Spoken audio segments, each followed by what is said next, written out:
여러분, 그 잘나가던 동학개미들 요즘 어디 갔는지 아세요? 한때 코스피 3천 뚫었을 때 그 환호성 다들 기억나시잖아요. 옆집 사람도 카톡에 차트 사진 올리고 회사에서도 점심시간만 되면 주식 얘기로 시끌벅적했고 택시 기사님까지 테슬라 종목 추천해주던 그 시절이요. 근데 지금은요. 그 활기찬 분위기는 다 사라지고 그 자리에 남은 건 손실 났다는 한숨소리뿐이에요. 2025년 한 해 동안 손실 본 개미들이 잃은 돈 무려 32조 원이라는 숫자가 박혔어요. 1인당 평균 613만 원씩 날렸다는 거예요. 우리 5070 어르신들은 그 시절 예금 들고 적금 들고 평탄하게 살아오셨잖아요. 근데 그 평탄한 길이 결국 답이었을지도 모른다는 이야기 오늘 차근차근 풀어드릴게요. 끝까지 보시면 무릎을 탁 치게 되실 겁니다. 여러분도 그 시절 잘 아시잖아요. 2020년 코로나 터지고 나서 주식시장에 갑자기 사람들이 미친 듯이 몰려들었던 거. 동학개미라는 말이 그때 나왔어요. 외국인하고 기관이 한국 주식을 팔아치울 때 우리나라 개인 투자자들이 그걸 다 사들였거든요. 그 한 해에만 개인이 순매수한 금액이 47조 5천억 원이었어요. 신규로 주식 계좌 만든 사람만 560만 명이었습니다. 500만 명이 넘는 사람이 새로 주식판에 뛰어들었다는 거예요. 여러분도 그 시절 부러우셨나요? 옆집 아들이 한 달에 1,000만 원 벌었네. 회사 동료가 테슬라로 차 한 대 뽑았네. 그런 얘기 한 번쯤 들어보셨죠? 부러우셨다면 댓글로 한번 남겨주세요. 그 시절 분위기가 다들 어땠는지 진짜 궁금합니다. 근데 본격적인 이야기 들어가기 전에 충격적인 사실 하나만 먼저 던지고 갈게요. 그렇게 환호하던 동학개미들 중에서 2025년 한 해 동안 주식을 팔아서 손실 확정한 사람만 49만 명이 넘어요. 1인당 평균 613만 원씩 날렸어요. 알게 되시면 무릎을 탁 치게 되실 겁니다. 자, 그럼 그 화려하던 시절로 한번 돌아가 볼게요. 2021년 1월 6일 정확히 오전 9시 4분이었습니다. 코스피 지수가 사상 처음으로 3천을 뚫었어요. 그게 2007년에 2천을 처음 넘은 후로 13년 5개월 만의 일이었습니다. 그날 증권사 객장은 환호성으로 가득 찼고 뉴스마다 동학개미의 승리라는 자막이 깔렸어요. 우리 5070 어르신들도 그 뉴스 보면서 아, 이번엔 진짜 한국 주식이 다르구나. 그런 분위기 느끼셨을 거예요. 그때부터였습니다. 동네 미용실 가도 주식 얘기, 골프장 가도 주식 얘기, 명절에 친척 모이면 또 주식 얘기, 누가 어느 종목으로 얼마 벌었다는 이야기가 마치 무용담처럼 떠돌아다녔어요. 테슬라 한 종목으로 10배 벌었다는 사람이 나오고 2차 전지 에코프로 사서 인생 역전했다는 사람이 등장하고 그 시절은 진짜 한국에서 주식이 국민 스포츠가 됐던 시기였어요. 여러분도 그 시절 보셨죠? 분위기가 어땠는지 다 기억나실 거예요. 새벽에 일어나서 미국 주식 시세 보고 점심시간은 한국 주식 시세 보고 밤에는 또 미국 시세 기다리고 그러던 동학개미들이 지금 어떻게 됐을까요? 결국 데이터가 입을 열었어요. 2025년 11월 10일 국내 한 증권사가 집계해서 발표한 통계가 바뀌었습니다. 손실 투자자 1인당 평균 손실 9,301만 원, 총 손실액 12조 2,294억 원, 5천만 원 이상 손실 본 투자자만 5만 3천 명을 넘었어요. 이게 한국 개미 투자자들의 현재 성적표입니다. 그뿐만이 아닙니다.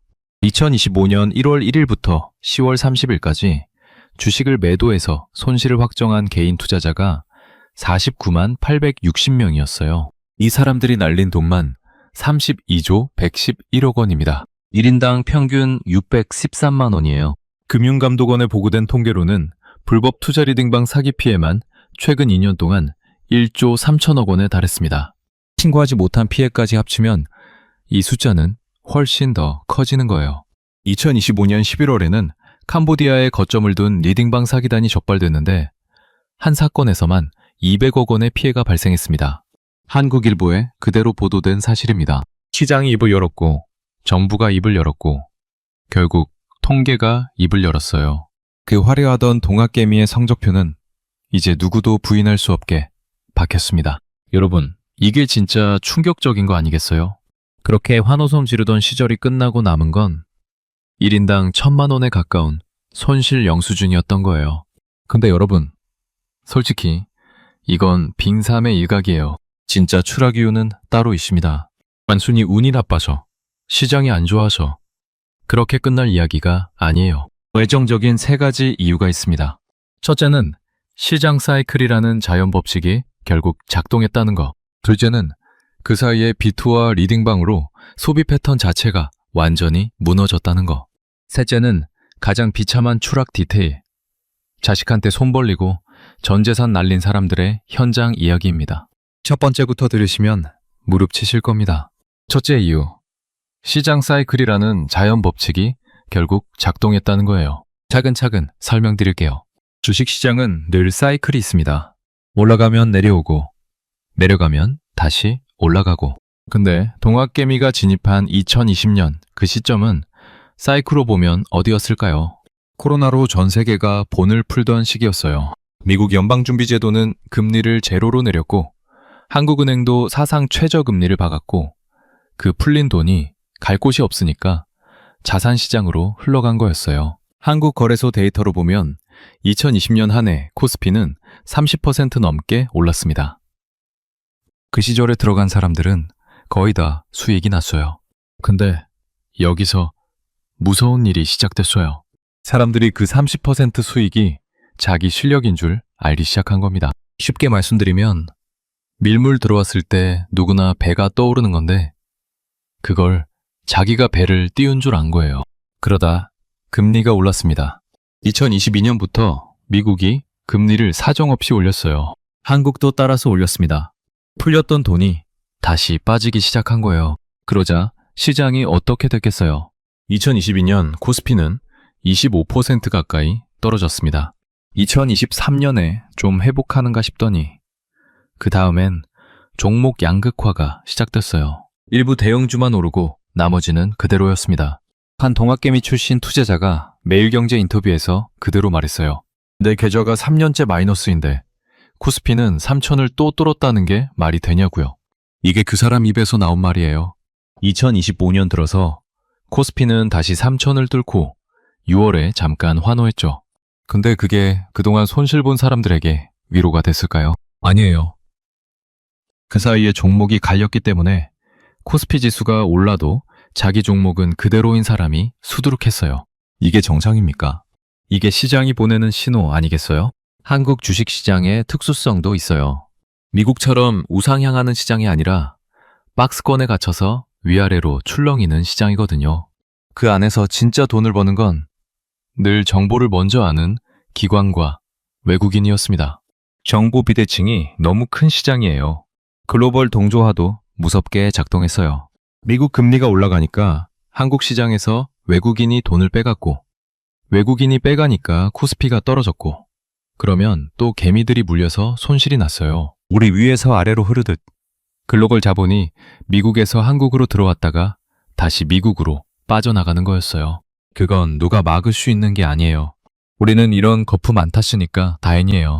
여러분, 5070 어르신들 중에 코스피 3000 시절에 적금 깨서 주식 들어가신 분 거의 없으시잖아요. 그게 결과적으로 답이었던 거예요. 근데 여러분, 더 어이없는 건 따로 있어요. 입이 떡 벌어지실 겁니다. 둘째 이유. 비투와 리딩방으로 소비 패턴 자체가 완전히 무너졌다는 거예요. 헛웃음이 나오실 거예요. 시장에서 손실을 나는 거야. 그렇다 칩시다. 근데 이 사람들이 그냥 돈을 잃은 게 아니에요. 빚을 내서 주식을 샀습니다. 신용융자라는 거 들어보셨죠? 증권사에서 돈을 빌려서 주식을 사는 거예요. 2025년 11월 19일 기준으로 신용거래융자 잔고가 26조 8,358억 원이었어요. 사상 최고치였습니다. 그러다 2026년 2월 11일에는 31조 3,180억 원으로 또 갱신했어요. 빚내서 주식 산 돈이 30조 원을 넘었다는 겁니다. 그들이 끄는 것이 뭔지 아세요? 외식 끊고, 여행 끊고, 옷 안 사고, 그 돈 다 끌어모아서 주식에 박은 거예요.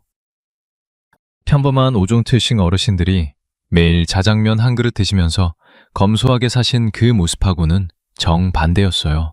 자영업 하시는 분들도 그 시절엔 마음이 흔들렸어요. 가게에서 손님 받아서 번 돈을 적금에 넣지 않고 주식에 넣었던 거죠. 우리 5070 어르신들 중에 평생 자장면 한 그릇으로 외식하시고 시장에서 옷 사 입으시고 그게 행복이었던 분들 많으시잖아요. 그게 진짜 행복이었던 거예요. 여러분 한번 비교해 볼게요. 그 비투한 사람들 지금 어떻게 됐을까요? 2024년 한 해 신용융자 반대매매 규모가 1조 원에 달했습니다. 반대매매가 뭐냐? 빚내서 산 주식이 떨어지면 증권사가 강제로 그 사람 주식을 팔아버리는 거예요. 본인 의사하고 상관없이 시장가로 던져버립니다. 코스닥에서만 5,082억 원이 강제 매도됐어요. 2025년 11월 18일 코스피가 3.32% 급락했을 때는 하루 반대매매 금액이 331억 원이었어요. 평소 일평균 70억 원이었던 게 5배로 튀어오른 거예요. 일본하고 비교해 볼게요.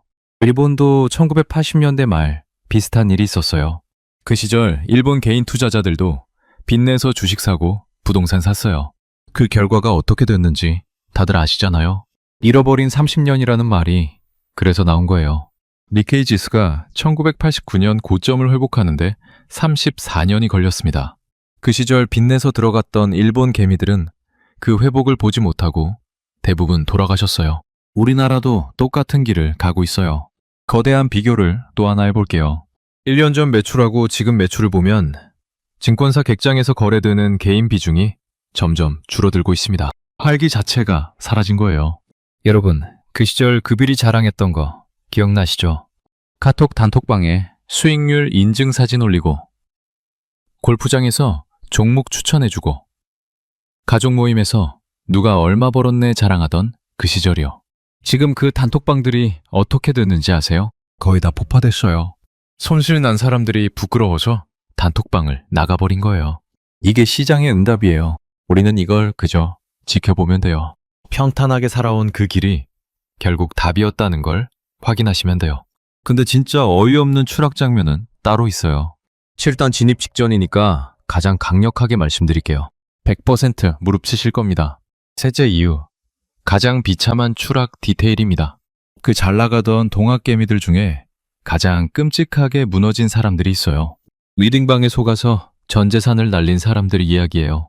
물거품처럼 사라졌습니다. 진짜 물거품이라는 표현 외에 다른 말이 없어요. 혹시 그 시절 그들이 어땠는지 기억나세요? 2021년 즈음이었어요. 카카오톡 오픈 채팅방에 주식 고수라는 사람들이 등장했어요.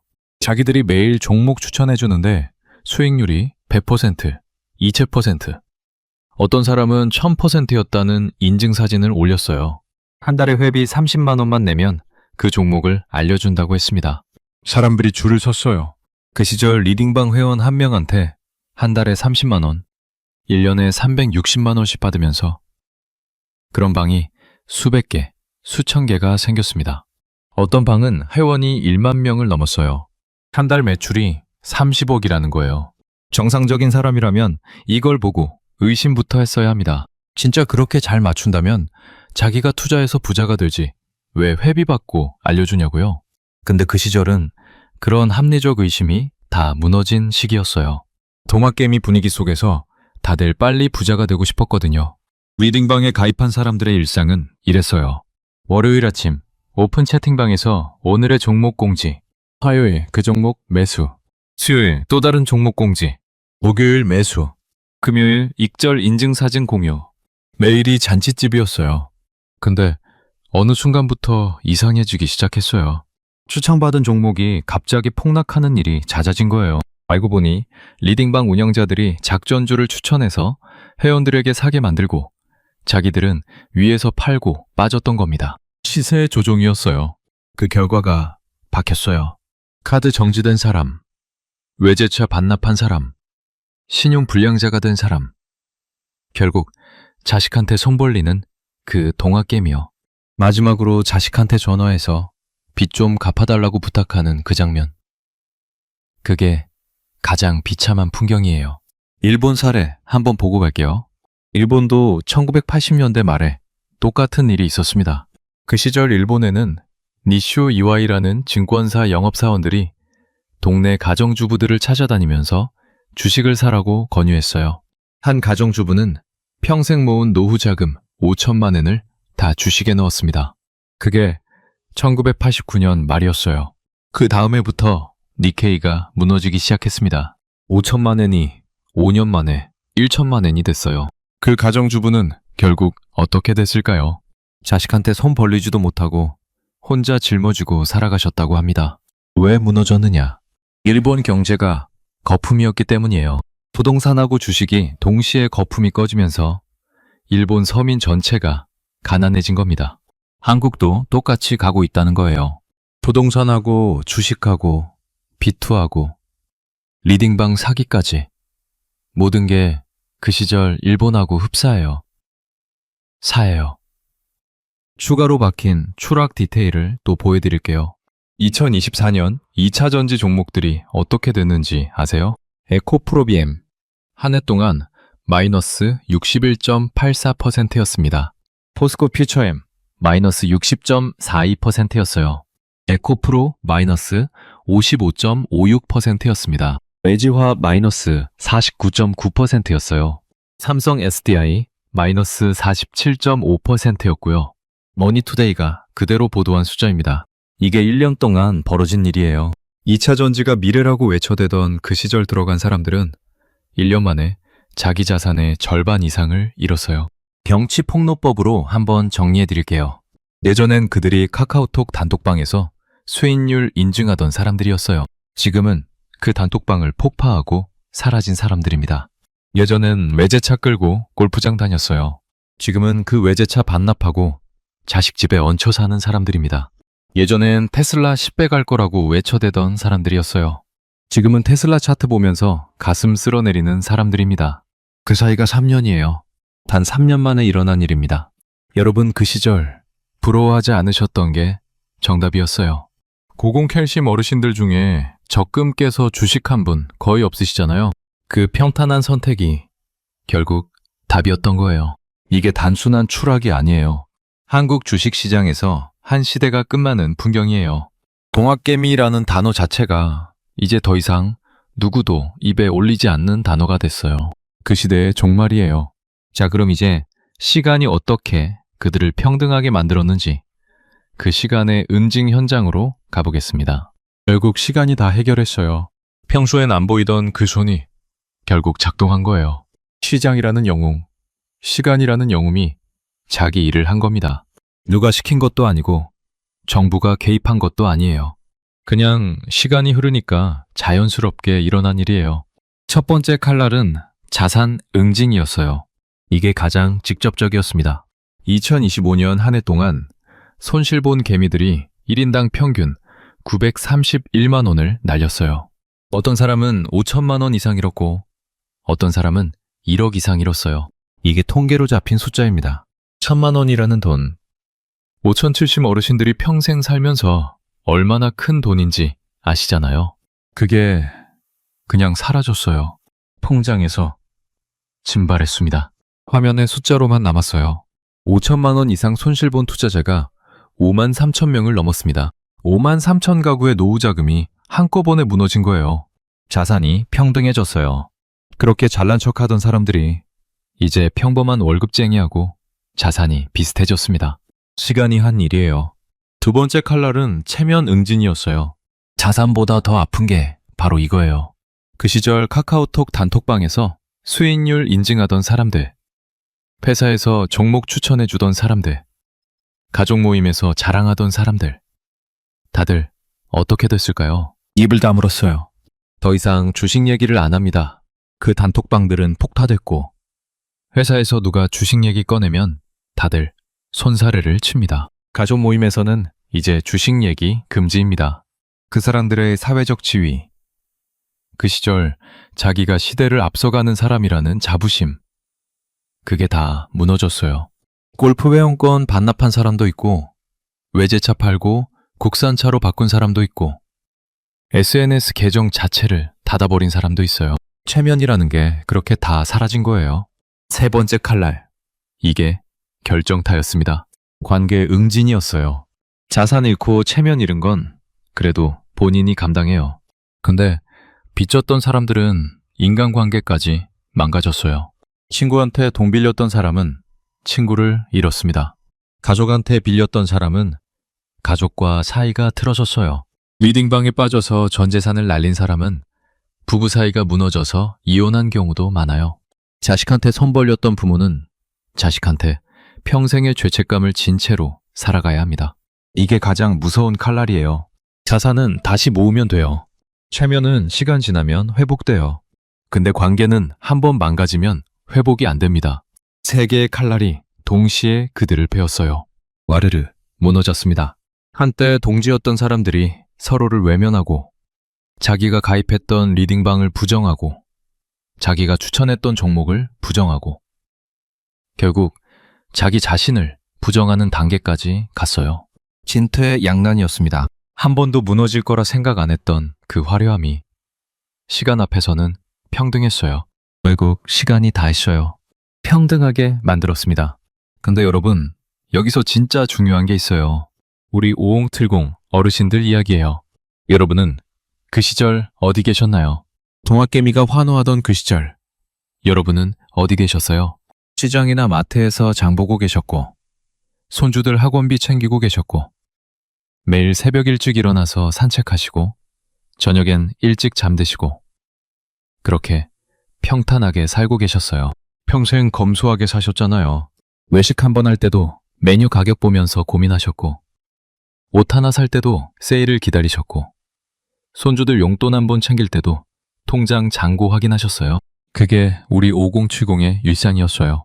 우리는 화려한 적이 없어요. 근데 화려한 적이 없다는 게 결국 답이었어요. 잃을 것도 없다는 뜻이거든요. 통장에 1,000만 원 있으셨던 분은 지금도 1,000만 원 그대로 있어요.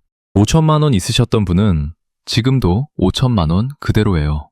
동학개미처럼 1,000만 원 날린 적도 없고 5천만 원 날린 적도 없어요. 이게 진짜 부자입니다. 그들은 화려했다가 추락했어요.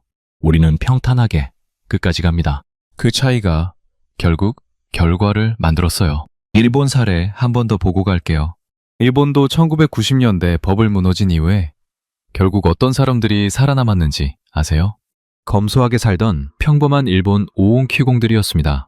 그 시절에 골프 안 치고 명품 안 사고 주식 안 했던 분들이요. 그분들은 그냥 평탄하게 사셨어요. 그 결과 지금 일본 노인들 중에 가장 안정적인 자산을 가진 분들이 그분들입니다. 화려했던 사람들은 다 무너졌고 평탄했던 사람들이 결국 끝까지 갔어요. 한국도 똑같이 가고 있어요. 시간이 우리에게 가르치는 게 있어요. 화려함은 위험합니다. 검소함은 안전해요. 빨리 부자 되겠다고 빚내서 주식 사는 거, 리딩방에 회비 내는 거, 종목 추천 듣고 따라가는 거, 그건 다 위험한 길이에요. 평생 모으고, 평생 아껴 쓰고, 평생 정직하게 사는 거, 그게 진짜 안전한 길이에요. 우리 자식들에게도 이걸 가르쳐야 해요. 손주들이 나중에 우리한테 와서 할머니, 할아버지, 빨리 부자 되는 법 알려주세요. 그러면 뭐라고 답해 주실 거예요? 평탄하게 살아라. 천천히 모아라. 빚내지 마라. 모르는 종목 사지 마라. 그게 우리가 손주들에게 줄 수 있는 가장 큰 유산이에요. 이건 단순한 추락 이야기가 아니에요. 평탄함의 가치 회복 이야기입니다. 한국 사회가 그동안 너무 화려함만 쫓았어요. 빨리 부자 되라. 남들보다 앞서라. 그런 메시지가 너무 강했어요. 근데 시간이 흐르고 보니까 결국 평탄하게 살아온 사람들이 이긴 거예요. 우리 5070이 평생 살아온 그 길이 결국 답이었어요. 검소함이 정답이었어요. 정직함이 정답이었어요. 성실함이 정답이었어요. 그 시절에 우리가 안 흔들렸던 게 결국 가장 잘한 선택이었어요.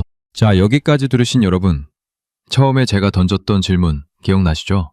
그 잘나가던 동학개미들 요즘 어디 갔는지 아시냐고 물었었어요. 이제 답이 명확해지셨을 거예요.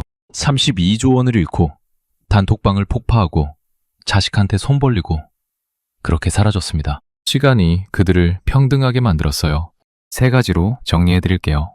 첫째, 시장이 결국 평등하게 만들었습니다. 금리가 오르고 글로벌 자본이 빠지고 사이클이 돌아서 그 시절 화려했던 종목들이 다 무너졌어요. 둘째, B2와 리딩방으로 소비 패턴이 완전히 망가졌습니다. 30조 원이 넘는 신용융자가 빚으로 박혔고 반대 매매가 1조 원에 달했어요. 셋째, 가장 비참한 추락 디테일이 등장했습니다. 카드 정지, 외제차 반납, 자식한테 손 벌리는 그 장면이 박혔어요. 시간 앞에서 누구도 영원할 수 없습니다. 그렇다면 우리 5070 어르신들은 어떻게 살아가야 할까요? 세 가지 행동 지침을 드릴게요. 첫째, 평탄함의 가치를 지키세요. 빨리 부자 되겠다는 유혹에 흔들리지 마시고 지금까지 살아오신 그 검소한 길 그대로 가시면 됩니다. 그게 답입니다. 둘째, 자식과 손주들에게 화려함이 아닌 검소함을 가르치세요. 천천히 모으고 빚내지 말고 모르는 종목 사지 말라고요. 그게 우리가 다음 세대에 줄 수 있는 가장 큰 선물입니다. 셋째, 시간의 응징을 관찰하면서 자기 길을 흔들리지 마세요. 주변에서 누가 또 부자 됐다고 자랑하면 잠깐만 기다려보세요. 시간이 그 사람도 평등하게 만들 거예요. 그게 시장의 법칙입니다. 우리 5070이 평생 살아온 그 길이 결국 답이었습니다. 평탄하게 살아온 게 결국 답이었네요. 한마디만 댓글로 남겨주세요. 그거면 충분합니다. 처음에 부탁드렸죠. 그 시절 부러우셨던 분들 댓글로 남겨달라고요. 아직 안 쓰신 분들 지금이라도 한번 남겨주세요. 그리고 다음에는 또 어떤 화려함이 무너질까요? 부동산 갭 투자자들, 강남 사모님들, 자영업자들 보고 싶은 몰락이 있으시면 댓글로 남겨주세요. 다음 영상에서 다뤄드리겠습니다. 구독 한번 살짝 눌러주시고요. 시간이 결국 평등하게 만듭니다. 우리 5070의 평탄한 길이 진짜 부자였습니다. 오늘도 평탄하게 좋은 하루 보내세요.